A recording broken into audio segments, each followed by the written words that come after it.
नमस्कार बच्चों, कैसे हैं आप। तो अब हम कल इलेक्ट्रोकेमिस्ट्री शुरू कर चुके हैं और पहला क्लास जो ओवरव्यू था उसके अंदर मैंने आपको कंडक्टेंस, मैंने आपको एक तरह से फेराडेज लॉ ऑफ इलेक्ट्रोलिसिस, एक इलेक्ट्रोलाइटिक सेल क्या होता है, इस सब के बारे में जानकारी दे दी। हम खोलरॉच लॉ भी पढ़ चुके थे। तो आई होप जो पढ़ाया है वो अच्छे से क्लियर है, टिंच है बिल्कुल बहुत बढ़िया तरीके से। तो बच्चों आइए शुरू करते हैं आगे का अपना चैप्टर। और आज से ये चैप्टर मैं थोड़ा सा अब, क्योंकि अब इलेक्ट्रोकेमिकल सेल की बात होगी, तो अब इस चैप्टर को आइए जरा शुरुआत से करते हैं। भाई देखो, ये बड़ा एक सिंपल सी बात है कि हम यहाँ पर पर्टिकुलरली चाह क्या रहे हैं, इलेक्ट्रोकेमिस्ट्री पर्टिकुलरली है क्या। देखो, दो तरह की एनर्जी है, one is electrical and one is chemical, है ना। अब इन दोनों एनर्जी का जो इंटर कन्वर्जन है, यानी इलेक्ट्रिकल से केमिकल पे आ जाओ, केमिकल से इलेक्ट्रिकल पे आ जाओ, बस यही हमारी इलेक्ट्रोकेमिस्ट्री है। तो आइए शुरू करते हैं।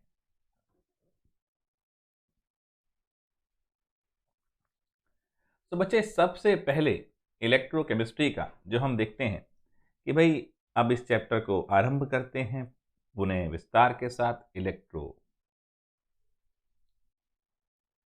केमिस्ट्री। बच्चों बड़े ध्यान से सुनते जाना और वो रूल ध्यान रखना कि भैया क्लास वर्क कॉपी तो लेके ही बैठनी है और क्लास वर्क कॉपी में सारी बातें बड़े आराम से नोट करती जानी।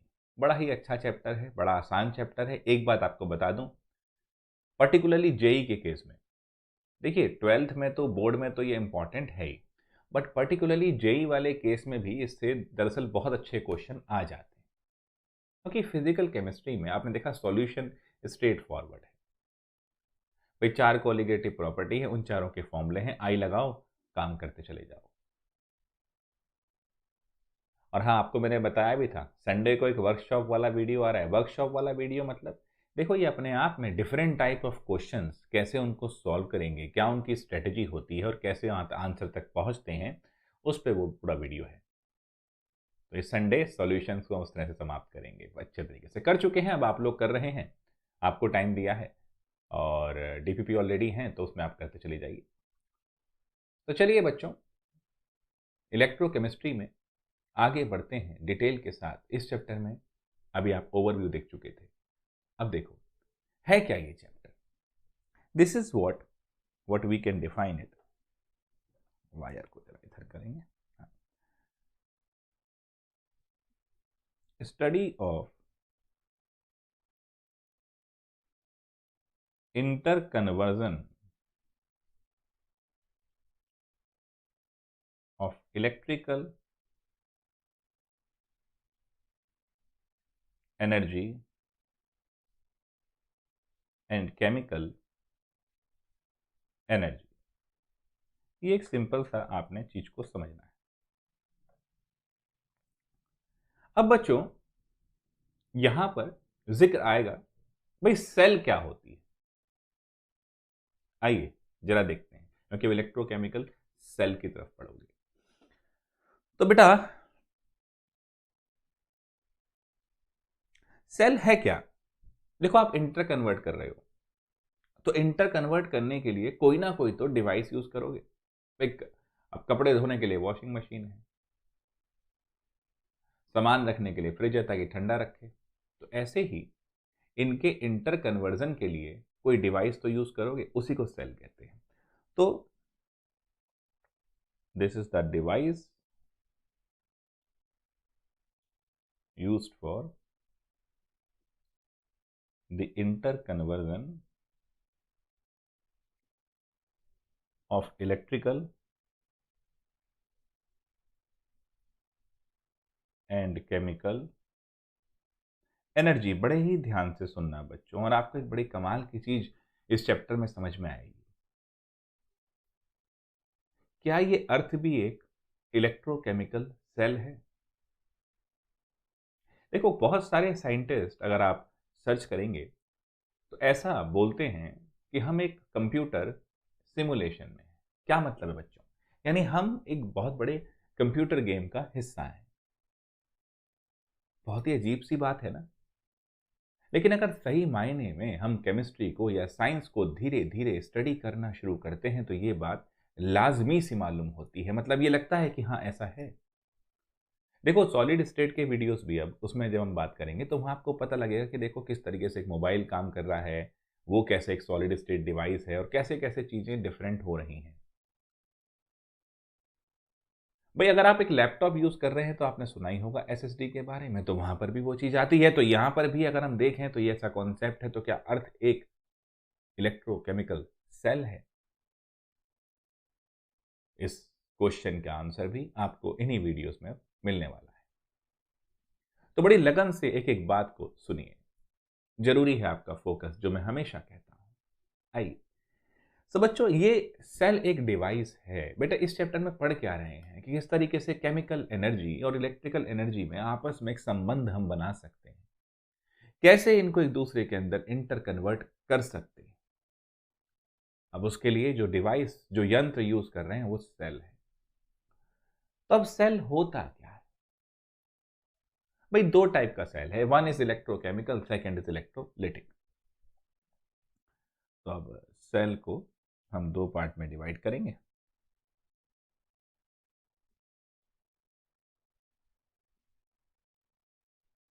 Electrochemical, electrolytic. अब बच्चों इलेक्ट्रोकेमिकल क्या है?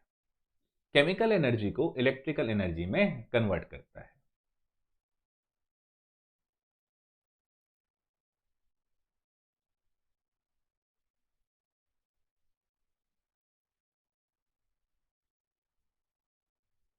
और इलेक्ट्रोलिटिक जो लास्ट टाइम पढ़ा था आपने मेरे साथ, कि भाई इलेक्ट्रिकल एनर्जी लेकर आते हैं और वो एक केमिकल रिएक्शन कराता है। तो इलेक्ट्रिकल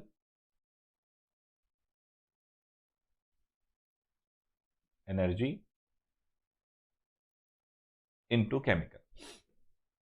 आई होप अब ये समझ में आ गया। अब इलेक्ट्रोलिटिक सेल तो हमने भी लास्ट टाइम पढ़े हैं, तो आइए आज हम ज्ञान प्राप्त करते हैं। एक बार नोट कर लो आराम से, एक बार फिर समझ लो आराम से कि भैया electrochemistry is just the study of interconversion of electrical energy and chemical energy. बहुत ही सिंपल, आराम आराम से समझाऊंगा। चैप्टर बहुत इंटरेस्टिंग है, चैप्टर बहुत डिटेल में चाहिए। इलेक्ट्रोलिटिक सेल्स का ओवरव्यू, कंडक्टेंस वगैरह मैं ऑलरेडी आपके दिमाग में बिठा चुका हूं, ताकि अब जब मैं यहाँ से सीक्वेंस बनाऊं तो आपका दिमाग उसको अच्छे से रीड कर पाए। तो बच्चों सेल एक डिवाइस है जिसको यूज करते हैं इस इंटर कन्वर्जन के लिए। और सेल के बाद मैंने तो वो दिखवाया, एक होता है इलेक्ट्रोकेमिकल, एक होता है इलेक्ट्रोलिटिक। इलेक्ट्रोकेमिकल केमिकल एनर्जी को कन्वर्ट करता है इलेक्ट्रिकल में, और इलेक्ट्रोलिटिक इलेक्ट्रिकल को कन्वर्ट करता है केमिकल में। अब हम आज बात करने वाले हैं इलेक्ट्रोकेमिकल सेल की।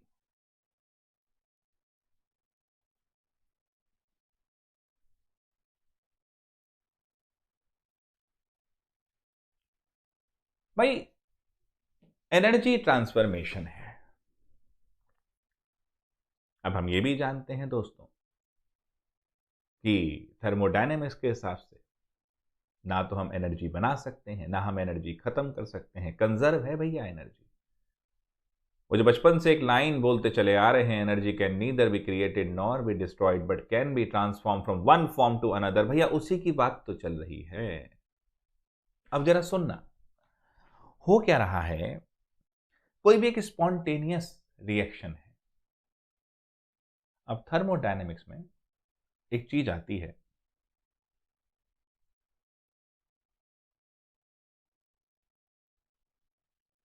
Spontaneous reaction. भाई देखो बच्चों, फर्स्ट लॉ ऑफ थर्मोडायनेमिक्स आपको बताता है कि एनर्जी को ट्रांसफर कर सकते हैं, बट वो ये नहीं बताता है कि क्या ये ट्रांसफर फीजेबल भी है। मतलब भाई सिंपल तरीके से अगर मैं आपसे कहूं कि हम एक मान लो एवरेस्ट पे चढ़ रहे हैं, चढ़ते चढ़ते ठंड लगी, हमें लगा चलो यार चाय पीते हैं। चलिए बढ़िया है, बट वहां पर स्टोव स्टोव तो कहां से लाएंगे, गैस कहां से लाएंगे, कुछ ऐसा तो है नहीं। हम में से एक बालक अभी ताजा ताजा थर्मोडायनेमिक्स पढ़ रहा था, उसने कहा सर भाई एनर्जी तो ट्रांसफर कर सकते हो, बर्फ को उठाओ, ठंडी बर्फ है, अब इसको और ठंडा कर लो।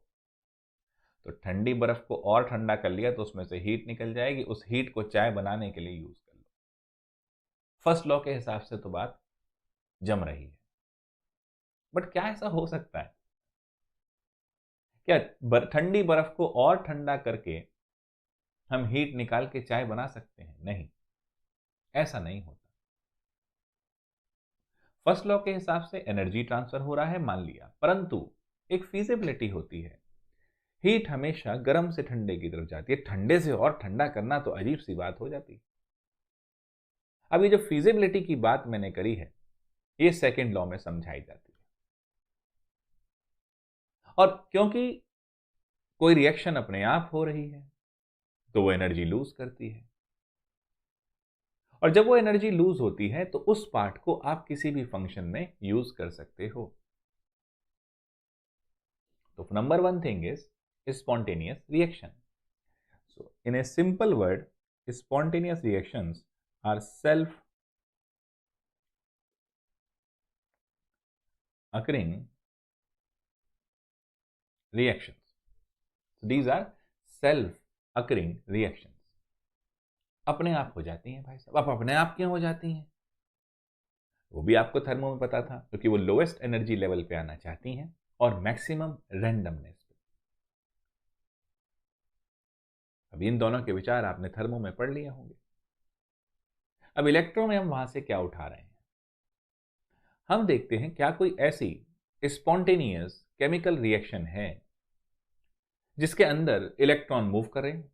तो करना क्या है भैया? करना यह है कि केमिकल रिएक्शन से इलेक्ट्रिकल एनर्जी चाहिए, यानी केमिकल रिएक्शन से करंट चाहिए। बहुत ही उम्दा बात है सर। यानी हमारा सिद्धांत क्या है इलेक्ट्रोकेमिकल सेल में, तो पता ही है कि केमिकल एनर्जी को इलेक्ट्रिकल एनर्जी में लेके जाना है।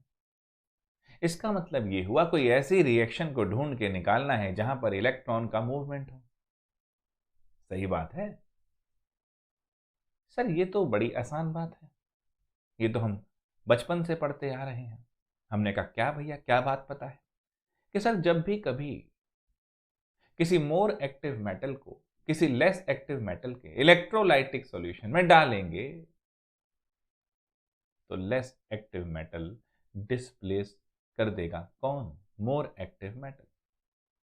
हमने कहा अच्छा जी ये बात है। कहते आपने कहा हाँ जी बिल्कुल। आपने कहा सर देखो, जिंक को अगर हम कॉपर सल्फेट में डालेंगे, जिंक सॉलिड है, कॉपर सल्फेट एक्वस है, तो होगा क्या? जिंक सल्फेट एक्वस बन जाएगा और कॉपर सॉलिड बन के बाहर। और इस पूरे दौर में यहां पर जिंक 0 ऑक्सीडेशन स्टेट पे था, यहां पर जिंक +2 ऑक्सीडेशन स्टेट पे था, यहाँ पर कॉपर +2 पे था और यहाँ पर कॉपर 0 पे था। तो देखिए आप, इलेक्ट्रॉन एक जगह से दूसरी जगह जा रहे हैं, इलेक्ट्रॉन का ट्रांसफर हो रहा है सर, तो यहाँ पर करंट बन जाएगा। मैंने कहा भैया छा गए, बहुत ही ज्ञानी बात करी है आपने, बिल्कुल सही बात है। इलेक्ट्रॉन का ट्रांसफर अगर होगा तो इसका मतलब यहाँ पर करंट प्रोड्यूस हो जाएगा। मान ली मैंने आपकी बात, कोई गलत नहीं है इसमें, आप बिल्कुल सच कह रहे हैं। अब यहां पर एक समस्या गंभीर और सामने आती है जब इसको एक्सपेरिमेंटली करते हैं तब। कैसे भला? आप कहेंगे सर ये तो अत्यंत आसान रिएक्शन हो गई। एक बर्तन ले लीजिए, उसमें मस्त कॉपर सल्फेट भर दीजिए। मुश्किल क्या है सर? आप हमसे पूछो, हम हैं ज्ञानी। हमने बिल्कुल भैया, हम मना कर रहे हैं कर। और यहां पर आप क्या करिए, जिंक की एक रॉड डाल दीजिए। हमने कहा बहुत ही होशियार बालक को सारे। और अब क्या होगा? थोड़ी देर बाद रिएक्शन तो हो जाएगी। यहां पर अब नीचे कुछ जमा हुआ कॉपर सॉलिड मिलेगा। अब चलिए मैं इसको और थोड़ा सा बढ़िया तरीके से बना देता हूँ आपके लिए। ये अभी नहीं बनाता, इस कॉपर को अलग डायग्राम में बना देता हूँ, कंजूसी की कोई जरूरत नहीं। तो ये तब था जब रिएक्शन शुरू करी, यानी T=0, और डिटेल में लाते हुए T=T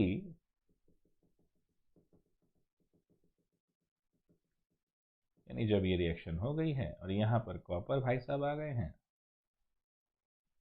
आनंददायक स्थिति चल रही है, और यहाँ पर जो जिंक की रॉड थी वो डिसॉल्व हो गई है पानी में। देखिए पानी मतलब कॉपर सल्फेट वाला को, कॉपर को भगा दिया है और अभी जिंक सल्फेट बन गया।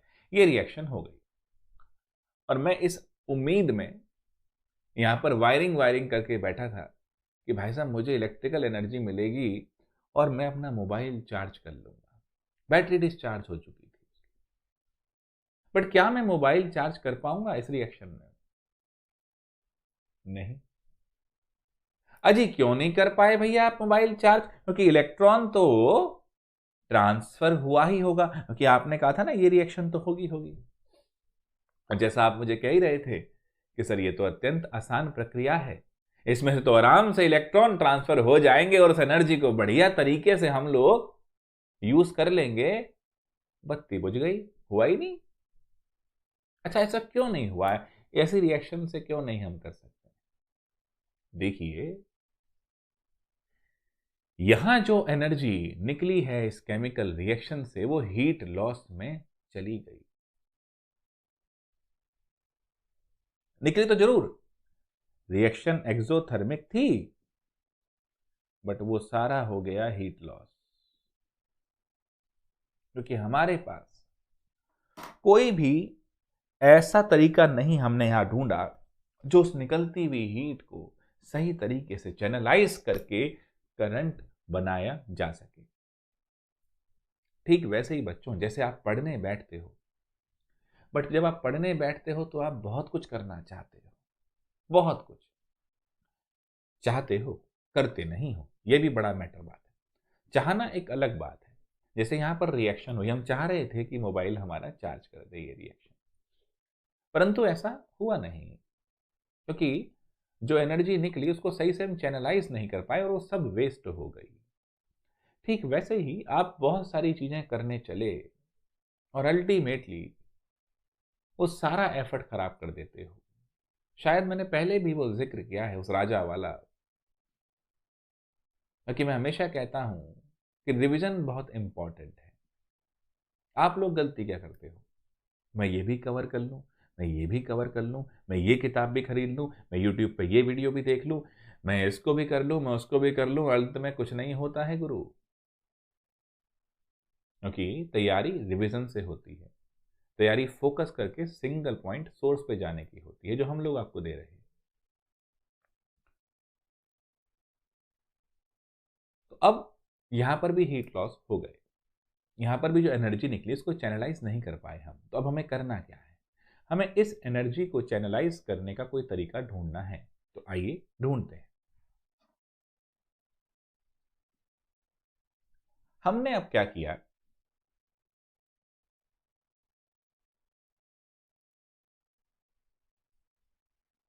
हमने एक बर्तन में, वेसल में कॉपर सल्फेट और जिंक सल्फेट के दोनों अलग बर्तन कर दिए। अब मान लो यहां भरा हुआ है जिंक सल्फेट और इसके अंदर एक रॉड लगा दी है मैंने, और ये है जिंक रॉड। अब बच्चों जिंक की ही रॉड है, जिंक का ही सल्फेट सॉल्यूशन है, इसको तो डिस्प्लेस करने का सवाल ही नहीं होता। और इसके साथ साथ मैंने लगा दिया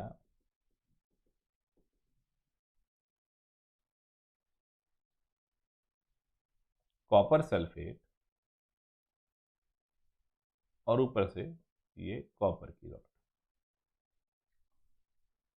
अब देखिए अजीब सा जलवा है, और इसके बीच में इन दोनों को मैंने कनेक्ट कर दिया और एक एमीटर लगा दिया टू अंडरस्टैंड कि यहाँ पर कितना चार्ज वगैरह चल रहा है। वायर लगा दिया। वायर लगाते के साथ ही रिएक्शन को एक डायरेक्शन मिल गई। अब जिंक भाई को पता था कि हम हैं मेटल, हम छोड़ेंगे इलेक्ट्रॉन। कॉपर को मालूम था हम हैं लेस एक्टिव मेटल, हम लेंगे इलेक्ट्रॉन। बात पल्ले पड़ी भाई। मेटल क्या होता है? मेटल होता है जो इलेक्ट्रॉन छोड़ दे। और नॉन मेटल जो ले ले, इलेक्ट्रॉन की टर्म्स में तो यही है, और इस चैप्टर का नाम ही इलेक्ट्रोकेमिस्ट्री है, तो सब कुछ इलेक्ट्रॉन की टर्म्स में पढ़ना ही जरूरी है। I hope this things are making sense. समझ में आ रही होगी बात सारी, बड़ी आराम से चल रहे हैं, कोई ऐसी जल्दी नहीं। तो जब हमने ये वायर लगाया है तो इसने डायरेक्शन दे दी है बच्चों, और डायरेक्शन देना एक बहुत ही कमाल की चीज है। अब जरा मजे से समझना, कोई बड़ी बात नहीं, बहुत आसान आसान सी बात है। जैसे ही आपने डायरेक्शन दी है बच्चों, तो यहां पर जब मैंने कहा ना जिंक रॉड, कॉपर रॉड और ये सिस्टम बना, तो पहले देखते हैं। अभी वायर कनेक्ट किया है, तो बस अभी किया ही है, अभी कुछ रिएक्शन खास शुरू नहीं हुई है, तो टाइम इज इक्वल टू 0 है। इस पॉइंट पे अगर मैं देखूं तो इस सॉल्यूशन में जो जिंक आयन कंसंट्रेशन है वो बराबर है सल्फेट आयन कंसंट्रेशन के, और इस केस में जो कॉपर आयन कंसंट्रेशन है वो बराबर है सल्फेट आयन कंसंट्रेशन के। अब अभिक्रिया रिएक्शन है शुरू हो जाती है। हमें बड़ा सिंपल पता है कि सर जी इस वाले पॉइंट पे जिंक भाई साहब क्या करेंगे, 2 इलेक्ट्रॉन छोड़ेंगे। जो जिंक सॉलिड था वो एक्वस में चला जाएगा और 2 इलेक्ट्रॉन छोड़ देगा, बड़ी लाजमी सी बात है। और यहाँ पर जो सॉल्यूशन में जो 2 इलेक्ट्रॉन पहुंचेंगे, तो सॉल्यूशन में जो कॉपर प्लस 2 आयन था, कॉपर प्लस 2 आयन था, वो ये 2 इलेक्ट्रॉन एक्सेप्ट करेगा और कॉपर सॉलिड बन जाएगा। तो सर हो गया काम, बन गया ये आउटर सर्किट। और क्योंकि जिंक पे हो रहा है ऑक्सीडेशन, तो जिस पे होता है ऑक्सीडेशन ओनू कहते हैं एनोड, और जिस पे होता है रिडक्शन उसे कहते हैं कैथोड। सर जी ये एक बार दोबारा हो जाए, अरे बड़ा ही जलवेदार चीज है बच्चों। जिस पे होता है ऑक्सीडेशन वो हो गया एनोड, और जिस पे होता है रिडक्शन वो हो गया कैथोड। टेंशन ही नहीं, बहुत ही सिंपल। चलिए जी, बहुत आसान सी बात कर दी आपने। जिंक वाला तो एनोड हो गया, लिख लो इसे कहीं पेन चेंज करके, कलर कोई बढ़िया उठाएं क्या, ये उठाते हैं चलो। तो ये हमारा एनोडिक हाफ, और ये हमारा कैथोडिक हाफ। आसान। सर ये हाफ हाफ क्या है? अरे भैया अगर देखा जाए तो पूरी रिएक्शन को 2 पार्ट में डिवाइड कर सकते हो, एक हो गया कॉपर वाला और एक हो गया जिंक वाला, तो हाफ हो गए ना भाई, काहे इतना टेंशन में हो। चलिए बहुत ही रिलैक्स होके कंफर्टेबल होके मेरी क्लास में बैठा करो, मजा आ जाएगा भाई साहब। यहां पर अब क्या है, अच्छी बात है सर बन गया, अब क्या है करंट, अब इलेक्ट्रॉन मूव कर गए फ्रॉम एनोड टू कैथोड, और करंट बन जाएगा फ्रॉम कैथोड टू एनोड। क्योंकि भाई साहब करंट क्या होता है, हम कहते हैं ना फिजिक्स में मोशन ऑफ चार्जेस। जरा ध्यान से दिमाग में सोचो, एक विजुअलाइजेशन लाओ।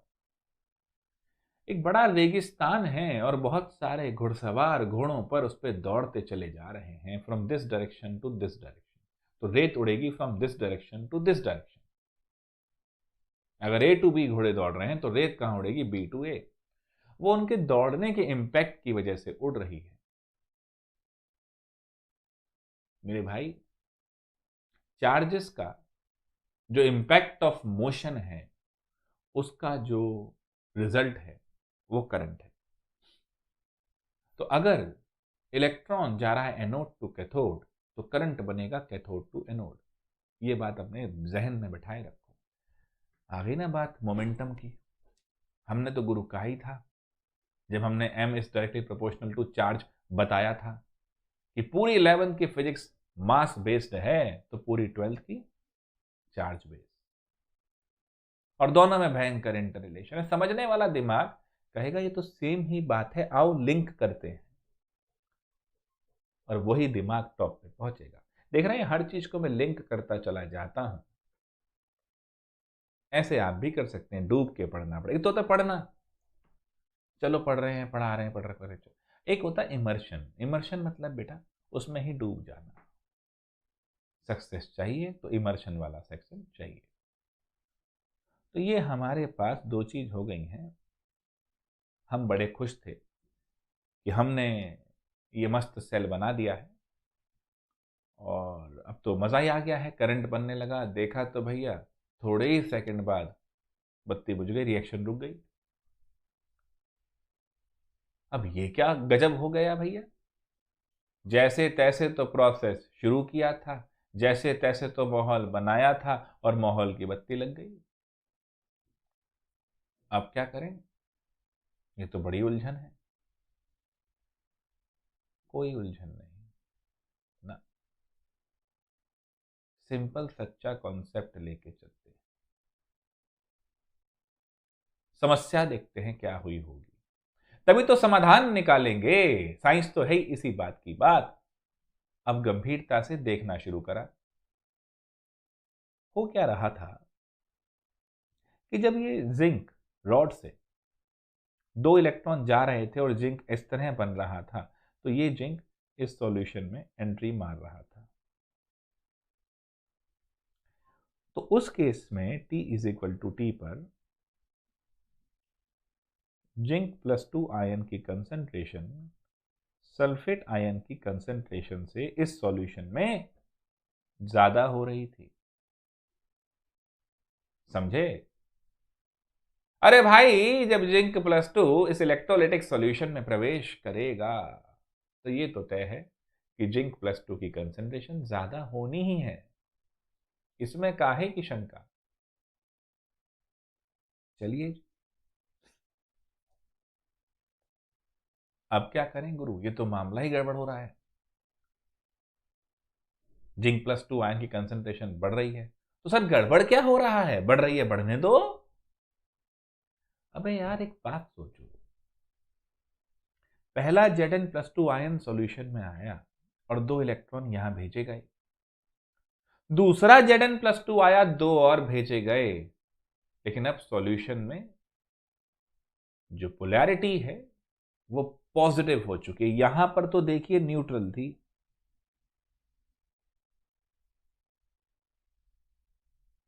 इस केस में भैया पॉजिटिव हो चुकी है। और जैसे ही सॉल्यूशन में दो तीन जिंक के प्लस 2 आयन आएंगे, ये पॉजिटिविटी ज्यादा हो जाएगी। अब क्या ये किसी और जिंक के आयन को सॉल्यूशन में आने देंगे? ना, भाग बे। क्यों आ रहा है? रिपल्शन हो जाएगा जी। आनंद की अनुभूति हुई। समझ में आई बात? और जैसे ही, अब देखते जाना, जैसे ही ये रिपल्शन शुरू होगा, जिंक आयन का सॉल्यूशन में आना मुश्किल होता जाएगा और फिर स्टॉप हो जाएगा। दोबारा समझो गुरु, बहुत आसान है। भाई मेरे जिंक रॉड से इलेक्ट्रॉन कॉपर रॉड की तरफ भागे, और जब भागे तो आनंद क्या आया कि Zn प्लस 2 बना और वो सॉल्यूशन में एंटर कर गया। जैसे ही Zn प्लस 2 बना और वो सॉल्यूशन में एंटर कर गया, भाई साहब पोलैरिटी जो न्यूट्रल हमारे पास था वो अब पॉजिटिव की तरफ भाग लिया। और जैसे ही ये पॉजिटिव की तरफ भागा, आने वाले पॉजिटिव चार्जेस की एंट्री बैन कर दी गई। घटना घट चुकी थी। अब जब Zn प्लस 2 अंदर ही नहीं जा पाएगा तो भैया ये इलेक्ट्रॉन को कैसे भेजेगा? जलवा तो ये है। अच्छा, इधर भी गजब होना शुरू हो गया। कहां पर? कैथोडिक हाफ में। अब जब पहला इलेक्ट्रॉन घुसा और कॉपर प्लस 2 कॉपर बनकर कैथोड पर चढ़ गया, तो अब ये जो कॉपर प्लस 2 आयन थे इनकी कंसंट्रेशन कम होने लगी। और सल्फेट आयन की कंसंट्रेशन बढ़ने लगी। मेरे दोस्तों, यहां पर भी इंबैलेंस आ गया। देखो, न्यूट्रल था, देयर इज एन इक्विलिब्रियम, और उसको डिस्टर्ब कर दिया आपके इस वायर लगाने के प्रोसेस ने। कितना आसान एक कॉन्सेप्ट है, कितना जलवेदार एक तरीका है। अब यहां पर उल्टा हो रहा है। आप देखिए कि यहां पर भैया सल्फेट आयन की कंसंट्रेशन ज्यादा हो रही है कॉपर +2 से।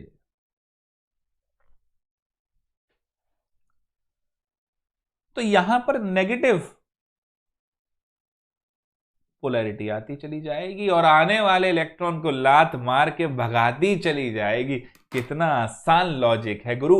यहां पर ये अब पॉजिटिव को अंदर नहीं आने दे रहा, यहां पर अब ये इलेक्ट्रॉन को नहीं आने दे रहा। आप तो बेचारे सेल बना के बैठना चाह रहे थे, आप तो केमिकल एनर्जी से इलेक्ट्रिकल बनाना चाह रहे थे, इसने तो बत्ती बुझा दी। कहता हम नहीं बनाने देंगे ना। अब क्या करें गुरु, ये तो माहौल ही गजब हो गया है। कोई तो समाधान ढूंढना पड़ेगा। अगर हम किसी तरीके से इस इलेक्ट्रिकल न्यूट्रलिटी को मेंटेन कर पाए, इस वाले सिस्टम को मेंटेन कर पाए, तो हमारा प्रोसेस चलता रहेगा। सर वो कैसे करेंगे?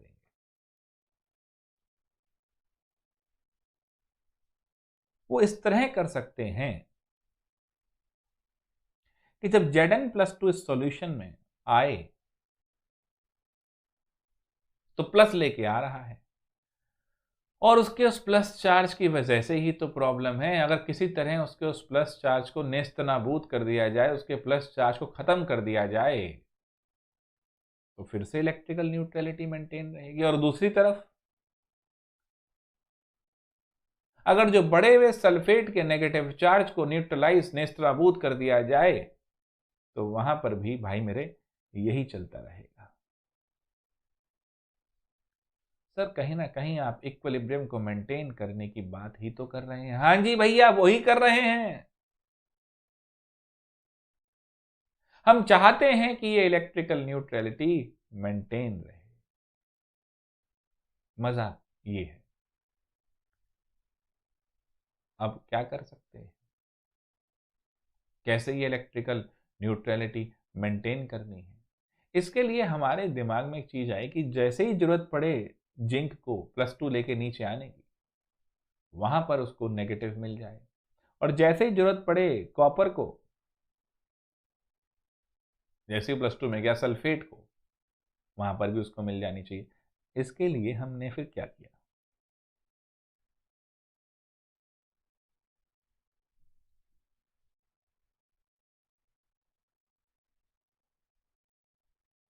ये है हमारी कॉपर रॉड, ये है हमारी जिंक रॉड। कलर हम चेंज कर देंगे। यहां भरा है जिंक सल्फेट, यहां भरा है कॉपर सल्फेट। हमने कहा और जलवा दिखाएं, इसके बीच में कनेक्शन बनाएं।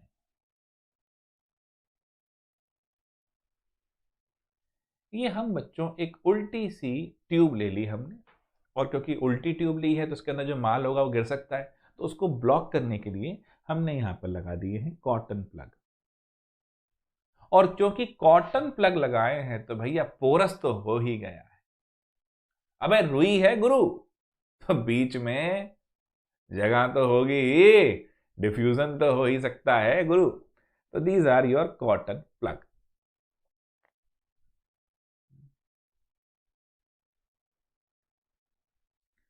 सर ये हमने सुना तो है, इसे कुछ सॉल्ट ब्रिज कहते हैं। गजब हो भाई साहब, हो तो वैसे होशियार, ऐसी बात नहीं। दुनिया नहीं जानती बस तो वो भी जान जाएगी। कैसे? जब रैंक लाओगे तब जान जाएगी। अब वो सोचो। तो सॉल्ट ब्रिज बनाया। सर क्यों बना रहे हो इस ड्रामे को? रुक जाओ भाई। इसके अंदर हम रखेंगे आयन, जो वक्त पड़ने पर जिंक+2 को भी खत्म करें और सल्फेट को भी, इसके अंदर फिर एक पेस्ट रखा जाएगा। पेस्ट होगा अगार अगार का। पेस्ट क्यों?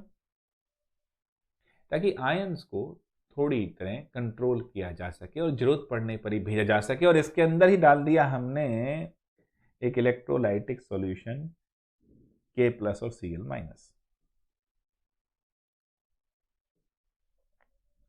अब क्या है, जैसे ही यहां जिंक की कंसेंट्रेशन बढ़ेगी, इधर से Cl आ जाएंगे दो दो, ZnCl2 बना देंगे, तो बढ़ा हुआ पॉजिटिव चार्ज खत्म कर देंगे। भाई साहब, इलेक्ट्रिकल न्यूट्रलिटी मेंटेन हो गई है। क्या जलवा है, क्या सोचा है भैया साइंटिस्ट ने। समस्या आई तो समाधान आया, रोना नहीं मचाया ना। अरे हमसे नहीं हो रहा, हम क्या करें। अरे भैया करो, सोचो, दिमाग लगाओ, यही तो साइंस है, यही तो जलवा है। और यहां पर जैसे ही सल्फेट ज्यादा हुआ भैया, 2K+ इस तरफ प्रदारित हो गए और K2SO4 बना दिए हैं। तो विद दिस हमारी इलेक्ट्रिकल न्यूट्रलिटी मेंटेन हो गई। अब देखो बच्चे, ये एक जंक्शन था लिक्विड के साथ, और इस जंक्शन पे एक पोटेंशियल बन गया था जिसने आने वाले पॉजिटिव चार्ज को रोका था। इसे कहते हैं लिक्विड जंक्शन पोटेंशियल। और ये लिक्विड जंक्शन पोटेंशियल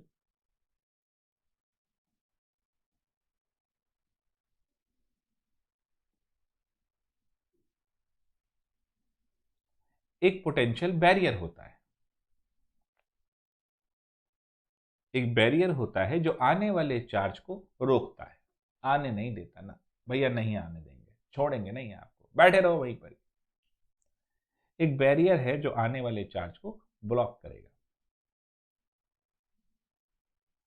अब हमारे सॉल्ट ब्रिज ने इस लिक्विड जंक्शन पोटेंशियल को बनने नहीं दिया, क्योंकि उसने इलेक्ट्रिकल न्यूट्रलिटी मेंटेन रखी।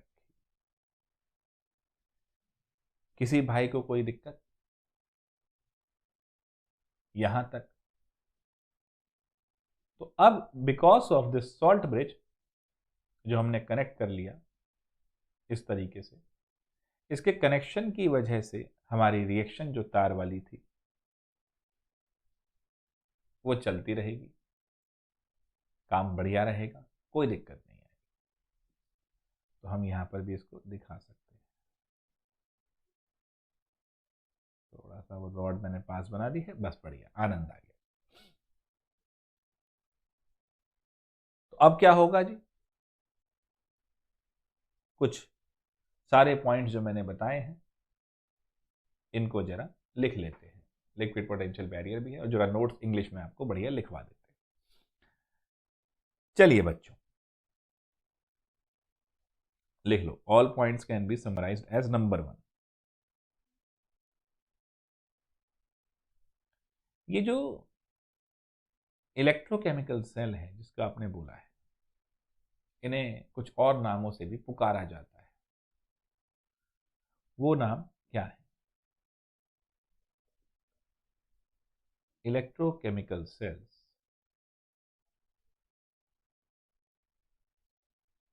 are also called as galvanic cells और voltaic cells। भाई क्लियर है बात? Number 2 point, it consists of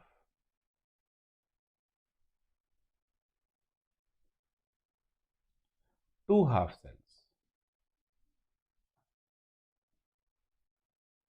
one half cell, the second half cell, cathodic, anodic। ठीक है जी।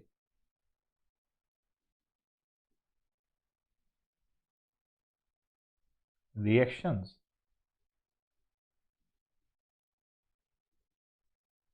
occurring in these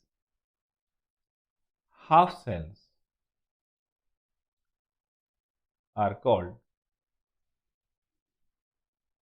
half cell reactions.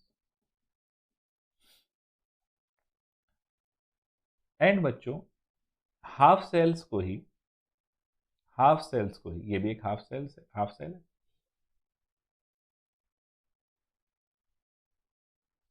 ये भी एक हाफ सेल है, ये इसकी हाफ सेल रिएक्शन है, ये इसकी हाफ सेल रिएक्शन है, और इन्हीं को कह देते हैं इलेक्ट्रोड्स। तो ये भी एक इलेक्ट्रोड है, ये भी एक इलेक्ट्रोड है, कैथोड है, वो एनोड है।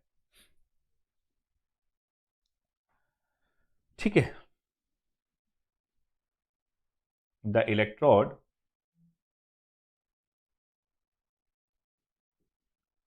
where oxidation occurs is called anode and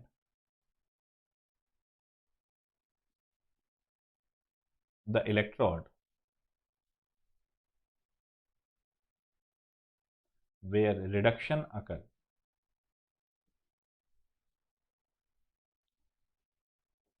is called cathode. Done है बात। इलेक्ट्रॉन्स कहां से कहां गए थे? Anode to cathode.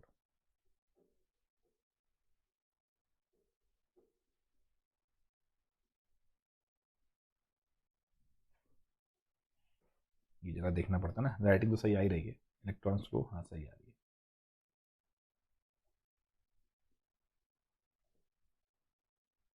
भाई बोर्ड पे तो डायरेक्ट दिख जाता था फिजिकल क्लास में, यहाँ तो दोनों स्क्रीन पे देखना पड़ जाता है।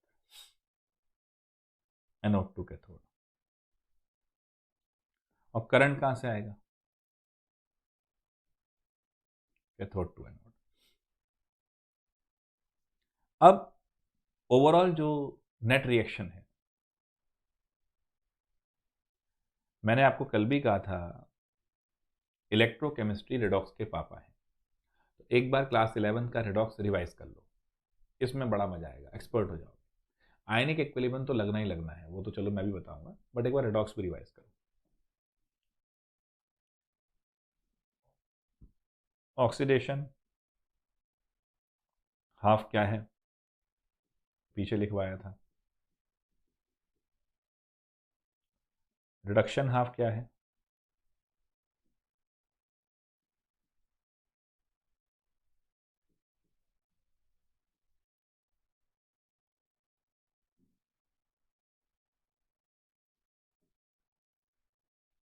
ये ठीक है बच्चों।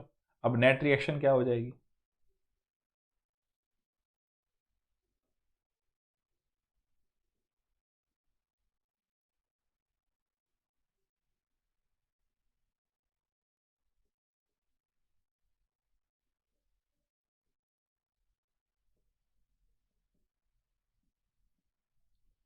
अरे भैया डन है, कितना आसान है। जिंक हो रहा है ऑक्सीडाइज, कॉपर हो रहा है रिड्यूस। तो जिंक हो गया एनोड, कॉपर हो गया cathode. Any problem with this? बड़ा आसान कॉन्सेप्ट। चलिए जरा रिप्रेजेंट करने के लिए सेल रिप्रेजेंटेशन जो है उस पर भी खैर पूरा ज्ञान देंगे, बट इस सेल को हर बार तो डायग्राम नहीं बनाओगे ना भाई, बावले थोड़ी हो, डायग्राम ही पेलते चले जाओगे, इतना टाइम थोड़ी है हर चीज के लिए। तो हम लिख देते हैं जिंक से जिंक 2+, पहले एनोड लिखा मैंने, फिर डबल डंडे मारे, मतलब सॉल्ट ब्रिज है, कनेक्शन है, और कॉपर 2+, एक्वस से कॉपर। इसका मतलब है यहां पर एक इंटरफेस था। किस किस में भाई साहब? देखो जरा ध्यान से, जिंक सॉलिड और जिंक एक्वस सॉल्यूशन, इनके बीच में एक इंटरफेस था जिसको मैंने एक सिंगल लाइन से डिनोट करा है। ऐसे ही यहां था। अब इसी को बोलेंगे, ये वाला पॉइंट है मेटालिक कंडक्टर और ये वाला पॉइंट है इलेक्ट्रोलाइटिक कंडक्टर। अभी आ रहे हैं उस पर, घबराओ नहीं, पहले इसको मजबूत करो। तो this is your cell representation. आराम आराम से चलते जाओ, मजा आता जाएगा। अब आगे बढ़ने से पहले एक बार छोटा सा रिवीजन। इलेक्ट्रोकेमिकल सेल में मैंने आपको डेनियल सेल या वोल्टाइक सेल बताया है, ये रहा। गैल्वेनिक भी सही कह देते हैं। जिंक वाला बहुत फेमस है डेनियल नाम के अंकल से। तो ये सारा एक बार देख लो, जो सारा समझाया है, पूरा प्रोसेस, क्या समस्या थी, कैसे था, और ये बता दिया। चलिए अब आगे बढ़ेंगे। अब जरा डिफरेंस देख लें। कल देखा था इलेक्ट्रोलाइटिक सेल, आज देखा है इलेक्ट्रोकेमिकल सेल, तो डिफरेंस भी देखना बनता है। अगले पेज पे बना लेते हैं।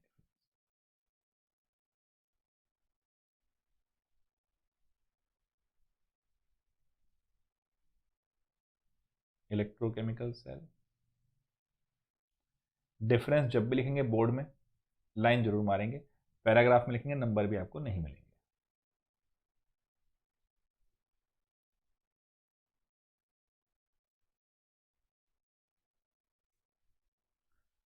नंबर 1, यहां हमने कन्वर्ट करा केमिकल एनर्जी को इलेक्ट्रिकल एनर्जी। अब वहां क्या था जी,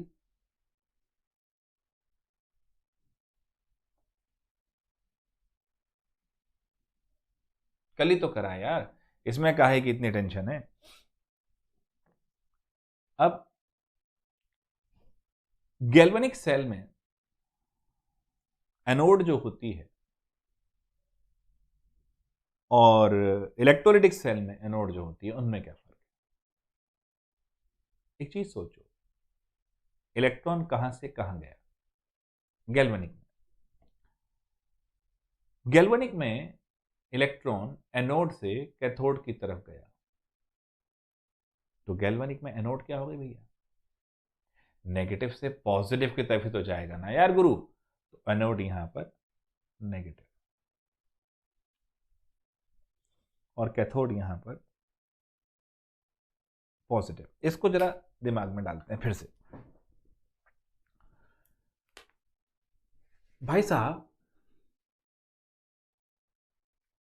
जिंक वाले से इलेक्ट्रॉन निकले थे। इलेक्ट्रॉन हमेशा कहां से कहां जाते हैं, नेगेटिव से पॉजिटिव की तरफ। खुद नेगेटिव है ना भाई, तो जाएंगे तो नेगेटिव से पॉजिटिव ही। देखो फिर से,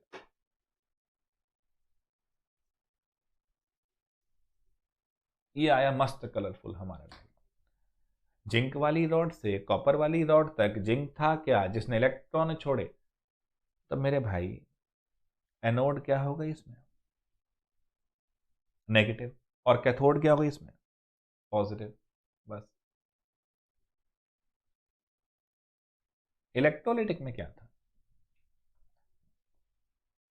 सर, जिस रॉड की तरफ, जिस इलेक्ट्रोड की तरफ एनायन गए थे वो एनोड थी। एनायन क्या होते हैं भाई, नेगेटिवली चार्ज पार्टिकल। गए किसकी तरफ, एनोड की तरफ, तो एनोड क्या होगी, पॉजिटिव। तो यहां पर उल्टा है, ये चीज ध्यान रखना।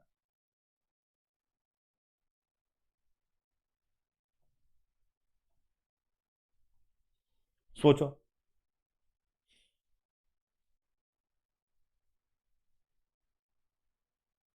बात पल्ले पड़ गई, कोई दिक्कत।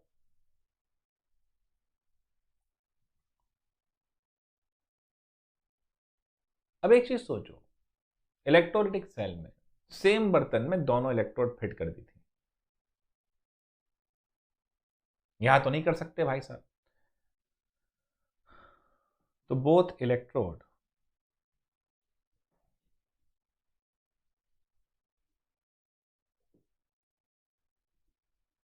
Can be fitted into one compartment, और ये इनटू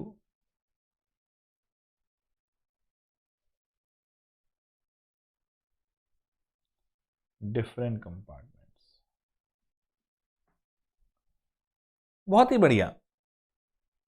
अब एक चीज समझना,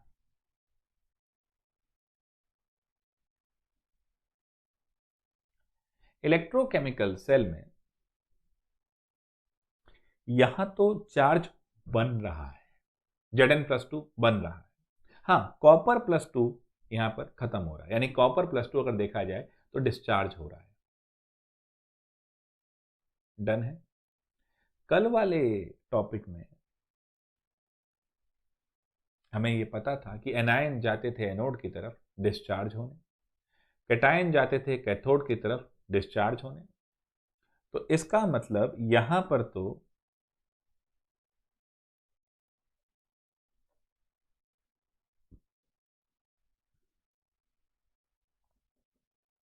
occurring on one electrode while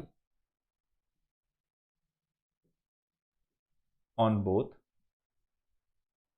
electrode. जरा भैया ये देखिए फटाफट, कोई टेंशन नहीं, आराम से हो जाएगा। देखो फटाफट, नोट कर लिए हैं?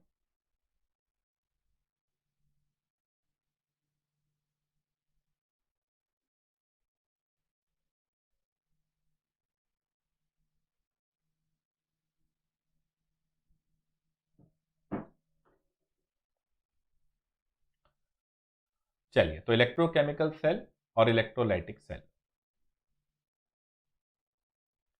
कोई दिक्कत तो नहीं किसी को? चलिए भाई साहब, अब भैया सॉल्ट ब्रिज ने भी बड़ा कमाल किया, उसके बारे में भी जानकारी ले लो। सॉल्ट ब्रिज की सिग्निफिकेंस और सॉल्ट ब्रिज क्या है। हमें मालूम है कि इसने लिक्विड जंक्शन पोटेंशियल को बनने से रोका। अब सॉल्ट ब्रिज के विषय में हेडिंग लगा लो,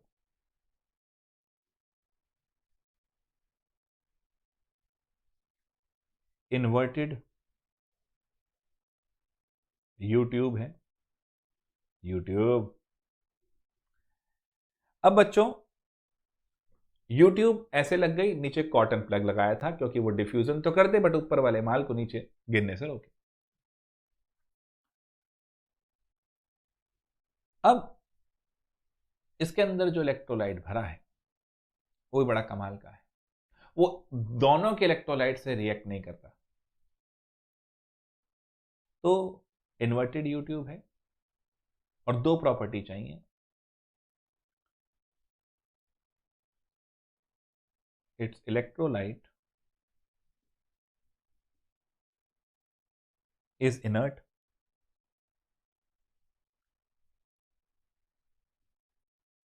whose ions are not involved in any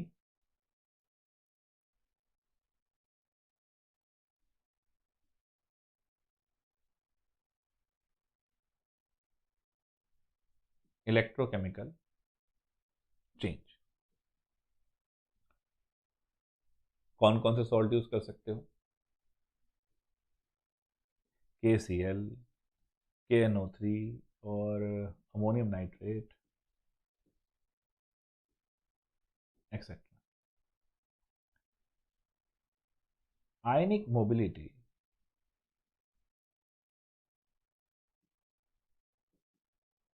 of the ions should be nearly same, should be nearly same। क्यों भैया नियरली सेम का है भाई? लिख देते हैं पहले,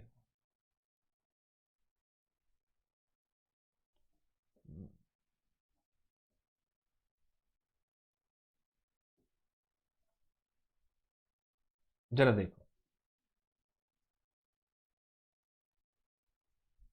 यहां पर Zn+2 निकला, यहां पर सल्फेट आयन कंसेंट्रेशन ज्यादा हो गई। अब समस्या यहां पर यह है बच्चों कि जैसे ही Zn+2 निकला वैसे ही यहां क्लोराइड पहुंच गया, जैसे ही वहां सल्फेट बना वहां K2 पहुंच गया। अगर इन दोनों के पहुंचने में कोई डिस्पैरिटी है, कोई डिसिमिलैरिटी है, इन दोनों के पहुंचने में कोई डिस्पैरिटी है, कोई डिसिमिलैरिटी है, तो फिर रिएक्शन रुक जाएगी। इधर तो भाई साहब पहुंच गए क्लोरीन, वहां तो पोटेशियम भी जाएंगे जाएंगे, पहुंचे ही नहीं। बत्ती लग गई। भाई आईआईटी एडवांस का पेपर, जो बालक आईआईटी में जाना चाहते हैं उन्हें ये पता होगा कि जेई मेंस में सेक्शनल कट ऑफ नहीं, नीट में कुछ ऐसा नहीं, बट जेई एडवांस में है भैया सेक्शनल कट ऑफ। मतलब ऐसा नहीं कि केमिस्ट्री में फुल मार्क्स लिया होगे, फिजिक्स में फुल मार्क्स लिया होगे, मैथ्स में कम भी रह जाएंगे तब भी तुम्हारा जेई एडवांस निकल जाएगा। ना रे, गलत फहमी में हो। तीनों का मिनिमम निकलना चाहिए, उसके बाद नंबर ज्यादा होंगे तब मिलेगा एडवांस। बैलेंसिंग जरूरी है, यहां पर भी बैलेंसिंग है। ऐसा नहीं क्लोराइड पहले भाग के पहुंच जाए, हम पहुंच गए हम पहुंच गए, नहीं। इधर पोटेशियम को पहुंचना जरूरी है धुआंधार तरीके से, उसी स्पीड में उसी वक्त पे जब क्लोराइड यहां पहुंचा है। तो आयनिक मोबिलिटी आपकी सेम होनी चाहिए, नहीं तो बत्ती बुझ जाएगी, फिर रिएक्शन नहीं होगी भैया। फिर क्या करेंगे, ये मजा है। अब इंपॉर्टेंस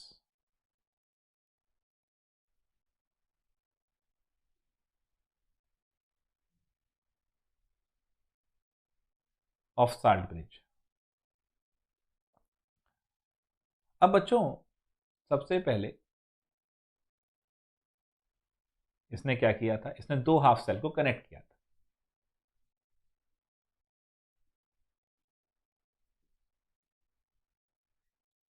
नंबर टू, भाई कनेक्ट तो कर दिया, काहे कनेक्ट किया देखो जरा। अब इसको अगर आप पूरे चित्र को ध्यान से देखेंगे तो आपको समझ में आएगा कि एक तरह से ये सर्किट कंप्लीट हो रहा है।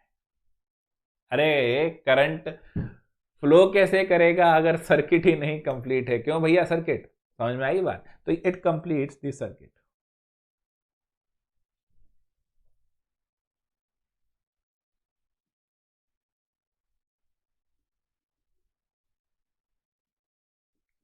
अब सोचो सबसे इंपॉर्टेंट काम इसने क्या किया था, देखो फिर से।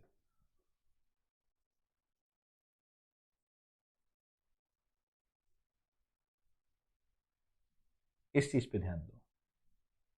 सबसे इंपॉर्टेंट काम भाई ने ये किया कि इलेक्ट्रिकल न्यूट्रलिटी मेंटेन रखी। दोबारा बोलो भैया मन में, इलेक्ट्रिकल न्यूट्रलिटी मेंटेन रखी। so it maintains the electrical neutrality। और कैसे मेंटेन करता है? By preventing liquid junction potential, वो जो पोटेंशियल बैरियर बनता है। चलिए, तो ये हमारा सॉल्ट ब्रिज की कहानी होती हुई। अब बच्चों, अगर हम ध्यान से देखें तो एक इलेक्ट्रोकेमिकल सेल में दो पार्ट हो रहे हैं, दो हाफ सेल्स हैं। तो हाफ सेल्स के टाइप के बारे में बात करनी है।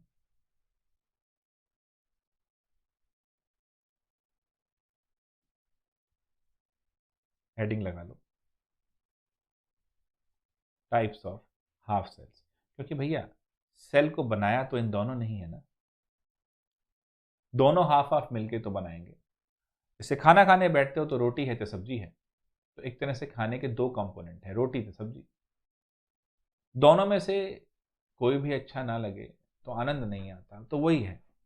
अब किस तरीके से हाफ सेल्स होंगे और कैसे ये ज्ञान चलेगा उस पर बात करते हैं। तो जरा देखते हैं। सबसे पहले मेटेलिक कंडक्टर की बात चलेगी। तो मेड अप ऑफ होता क्या है half cells? Made up of electrolytic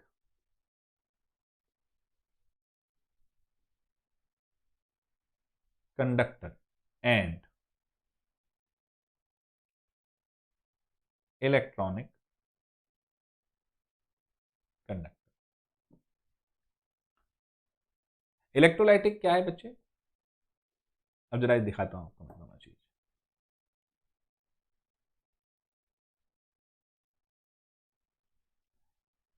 ये जो भरा हुआ था यहाँ पर, ये इलेक्ट्रोलाइटिक, ये मेटेलिक। अगर ध्यान से देखो तो इसका रोल इलेक्ट्रॉन के मोशन में है, इलेक्ट्रॉनिक कंडक्टर है ये भी इलेक्ट्रॉन भेज रहा है और ये ले रहा है, तो ये इलेक्ट्रॉनिक कंडक्टर हुए, और ये इलेक्ट्रोलाइटिक हुआ।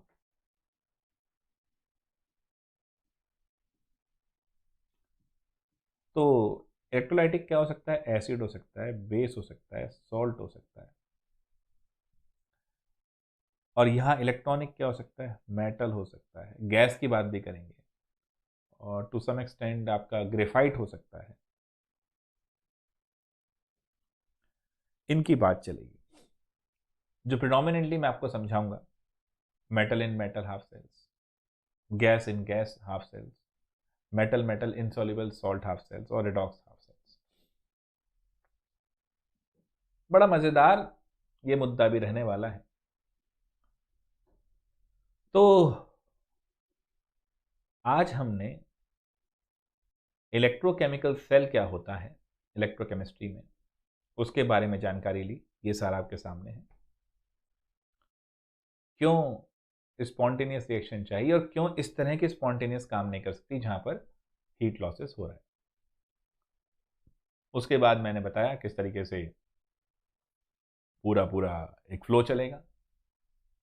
वायर लगाया, डिवाइस बनाई, सब कुछ करा, फिर दिक्कत आई, एक पोटेंशियल बैरियर बन गया, फिर रुक गया मामला। उसको दूर करने के लिए सॉल्ट ब्रिज लगाया, समस्या आई, समाधान लाए, कॉटन प्लग लगाया, ये सब देखा। उसके बाद लिक्विड जंक्शन पोटेंशियल बैरियर देखा। उसके बाद देखा क्या इलेक्ट्रोकेमिकल सेल्स कैसे एनोड कैथोड होते हैं, नेट रिएक्शन सारी देखी उसकी, और यहाँ खत्म किया। फिर इलेक्ट्रोकेमिकल सेल, इलेक्ट्रोलाइटिक सेल्स के बेसिक डिफरेंस देखे, इलेक्ट्रोड्स किसमें क्या है ये ध्यान रखना। फिर सॉल्ट ब्रिज के बारे में इंपॉर्टेंस पूरी पड़ी, फिर इंपॉर्टेंस करके फिर हम टाइप्स ऑफ हाफ सेल्स पे आ गए। टाइप्स ऑफ हाफ सेल से आगे की जानकारी हम अब लेंगे अगली क्लास में। तो बच्चों, आई होप जो पढ़ाया है वो समझ में आया होगा। चलिए मिलते हैं अगली क्लास में, तब तक के लिए नमस्कार, ध्यान रखिए अपना।